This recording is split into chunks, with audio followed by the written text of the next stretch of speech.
আপনারা সবাই জানেন আমাদের সবচেয়ে গুরুত্বপূর্ণ কাজ হচ্ছে একটি অবাধ সুষ্ঠু নির্বাচন আয়োজনের মধ্য দিয়ে। আসসালামু আলাইকুম বন্ধুরা, আশা করি আপনারা সকলেই ভালো আছেন।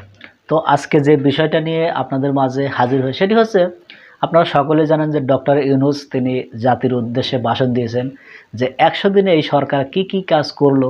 তো আসলে মেইন কথাটা হচ্ছে সকলেই চাচ্ছে দ্রুত নির্বাচন, বিশেষ করে বিএনপি। তো সেই বিষয়টা নিয়ে তিনি মুখ খুলেছে যে আসলে নির্বাচনটা কত তাড়াতাড়ি হবে বা কিভাবে হবে। তো চলুন আমরা তার মুখ থেকে সেই কথাগুলো একটু শুনি। আপনারা সবাই জানেন আমাদের সবচেয়ে গুরুত্বপূর্ণ কাজ হচ্ছে একটি অবাধ সুষ্ঠু নির্বাচন আয়োজনের মধ্য দিয়ে নির্বাচিত সরকারের কাছে দায়িত্ব হস্তান্তর। আমরা রাজনৈতিক দলগুলোর সঙ্গে আমাদের নিয়মিত যোগাযোগ অব্যাহত রেখেছি, বিভিন্ন ইস্যুতে তাদের মতামত নিয়ে যাচ্ছি। সরকারের সিদ্ধান্ত গ্রহণে এসব মতামত অনেকাংশে প্রতিফলিত হচ্ছে। চলমান সংস্কার প্রক্রিয়ায় তাদের প্রতিটি মতামত সক্রিয়ভাবে বিবেচনায় নেওয়া হচ্ছে। আমরা আশা করছি নির্ধারিত সময়ে ডিসেম্বর জানুয়ারির মধ্যেই সংস্কার কমিশনগুলো তাদের সুপারিশমালা সরকারের কাছে পেশ করতে পারবে। তাদের সুপারিশ নিয়ে আমরা রাজনৈতিক দলগুলোর সঙ্গে ক্রমাগতভাবে আলোচনায় বসব। সকলের ঐক্যমত্যের ভিত্তিতেই আমরা সংস্কার প্রস্তাব চূড়ান্ত করব।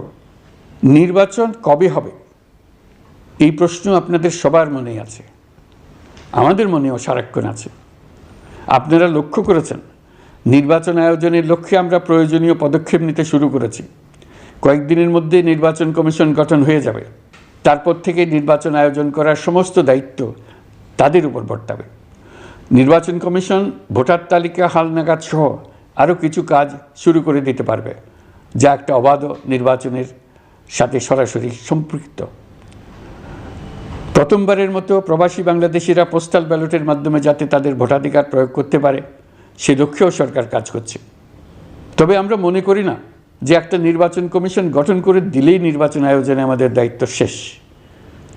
রাষ্ট্র ব্যবস্থায় সংস্কার আমাদের এই সরকারের অন্যতম অঙ্গীকার। আপনারাই আমাদেরকে এই ম্যান্ডেট দিয়েছেন। যেই 6টি সংস্কার কমিশন আমরা শুরুতে গঠন করেছিলাম তারা ইতিমধ্যে তাদের কার্যক্রম অনেক দূর এগিয়ে নিয়েছে। বিভিন্ন গণমাধ্যমে আপনারা তাদের কার্যক্রমের আপডেটও দেখছেন।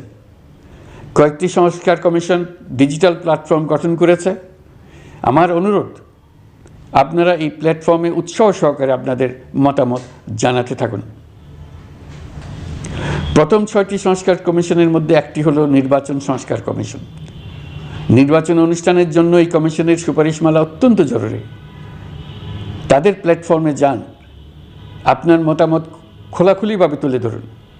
আপনি দেশের মালিক, আপনি বলে দিন আপনি কি চান, কিভাবে চান।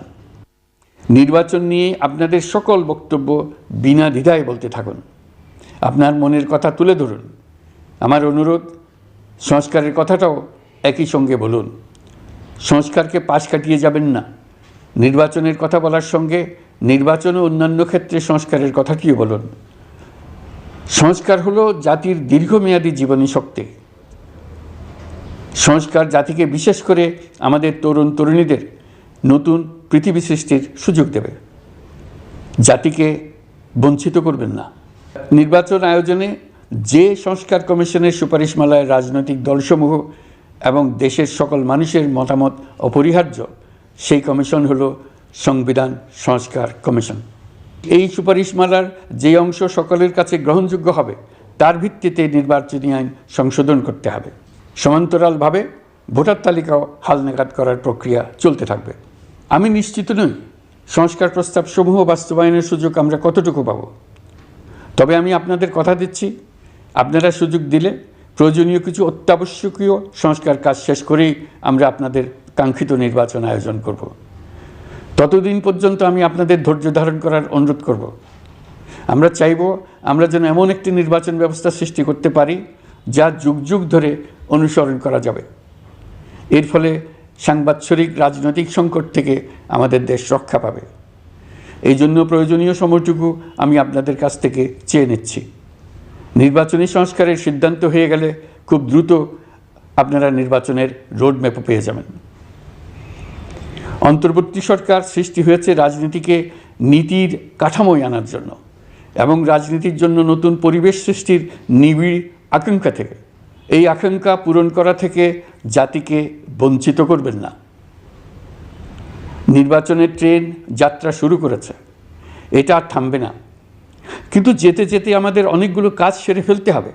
এই ট্রেন শেষ স্টেশনে কখন পৌঁছবে সেটা নির্ভর করবে কত তাড়াতাড়ি আমরা তার জন্য রেল লাইনগুলো বসিয়ে দিতে পারি, আর তা হবে রাজনৈতিক দলসমূহের ঐক্যমত্যের মাধ্যমে। ইতিমধ্যে অন্যান্য সংস্কার কমিশনের সুপারিশমালা নিয়ে আলাপ চলতে থাকবে।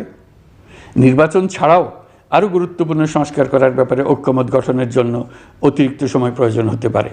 দেশবাসীর কাছে, বিশেষ করে রাজনৈতিক দলগুলির কাছে আমরা ক্রমাগতভাবে প্রশ্ন তুলতে থাকব, কী কী সংস্কার নির্বাচনের আগে আপনারা করে নিতে চান। নির্বাচনের আয়োজন চলাকালীন কিছু সংস্কার হতে পারে, সংস্কারের জন্য নির্বাচনকে কয়েক মাস বিলম্বিতও করা যেতে পারে। আমরা দুদিন পরে চলে যাব, কিন্তু আমাদের মাধ্যমে জাতির জন্য যে ঐতিহাসিক সুযোগ সৃষ্টি হলো, সেই সুযোগটা যেন কোনো রকমই হাতছাড়া করে না দিই, এটার ব্যাপারে দৃঢ় থাকার জন্য আমি দলমত, নারী পুরুষ, ধর্ম, তরুণ, বৃদ্ধ, ছাত্র, ব্যবসায়ী, শ্রমিক, কৃষক নির্বিশেষে সবার কাছে আহ্বান জানাচ্ছি। আশা করি আপনারা আমার এই আবেদন গ্রহণ করবেন। তো বন্ধুরা, আমরা স্ক্রিনে সে কথাগুলো শুনলাম যে বলছে যে ডক্টর ইউনূস সাহেব বলছে যে নির্বাচন হবে, দেশের বিভিন্ন সংস্কার করার পরে একটু সময় হয়তো বা লাগবে, তিনি সেটি বলেছেন। তিনি দরকার হলে যারা রাজনৈতিক দল আছে তাদের সাথে বসে এটা ঠিক করবেন বা আর একটু যথাযথ সময় নিয়ে কাজটা করে তারপরে একটা নির্বাচন দেবে, বা এগুলোর যে কাজকর্ম আছে এগুলো শুরু হয়েছে, তবে শেষ হতে হয়তো কিছুটা সময় লাগবে। তো এই বিষয়টা নিয়ে আপনাদের যদি কোনো মতামত থাকে অবশ্যই কমেন্ট বক্সে জানিয়ে যাবেন। তো বন্ধুরা, ভালো থাকবেন, সুস্থ থাকবেন, দেখা হবে পরবর্তী কোনো ভিডিও নিয়ে। সে পর্যন্ত ভালো থাকুন। আল্লাহ হাফেজ।